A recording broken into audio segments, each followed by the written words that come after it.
I want to show you very quickly in these next 6 slides. I'm going to go through these faster than maybe we want to or you'd want me to. And this, Eric, I'm going to ask you to pause for a second. We have one question about the debt assumption. Is it assuming a lump sum repayment, or does the life insurance pay the ongoing payments? That's a great question. So this is all built based upon how the industry operates today, which is pretty much, this is a lump sum world, right? So go back to the assumptions. The debt is paid. It's an assumption for how much debt is remaining that goes into the total. So let's say that you have a situation where the calculator ends up saying you need $500,000 of coverage. Let's say 200,000 of that is debt, just as a number.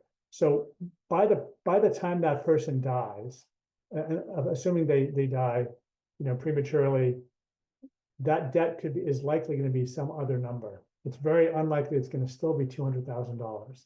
But there's a $500,000 lump sum now made available to the beneficiaries. It really becomes up to them as to what they do with that money. Right? They could pay off the debt, as was kind of indicated in that initial calculation, or they could continue paying for that debt. It really becomes up to them. Now I'm going to challenge that assumption in just a few minutes, so we'll come back to that again. So hopefully I've answered your question, but I'm going to answer it further later. And now I have to go quickly here. So the way these charts are to be read is the green bars show what the actual total gap is. So that 33.2 on the right-hand side is the total. The blue bars are how many households that represents. So 83.5 million households have a gap. And the purple line shows what percent of households have a gap. And that was the 64% that I showed you. Below each chart shows what's the average need in those households, right? So this slide is showing that those who actually have insurance, make some insurance already, make up the majority of the gap. Not all of it, but somewhat of a majority, and they tend to have a bigger need. I'm going to roll through these pretty quickly. I believe this will be available afterwards for everyone to see. So the need is highest in terms of percent of households among people essentially in their working years, and then drops off as people get into retirement.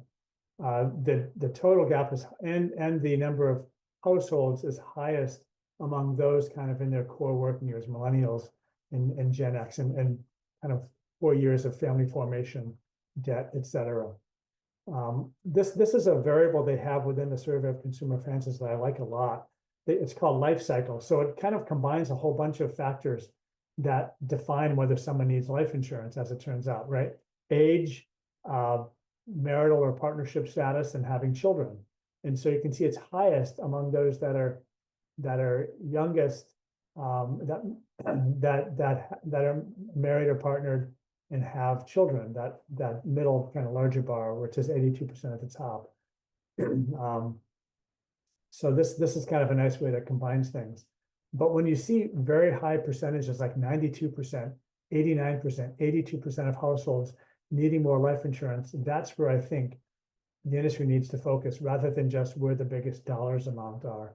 And that really becomes kind of your choice as organizations in the industry, is where do you want to focus? Because you could focus on any of these numbers. You could focus on the percentage where the highest percentage need is. You could focus on where the most households are lumped, and you can focus on where the biggest opportunities are, either overall or at the household level. By income, and this is interesting. So the higher the incomes, the higher the total gap.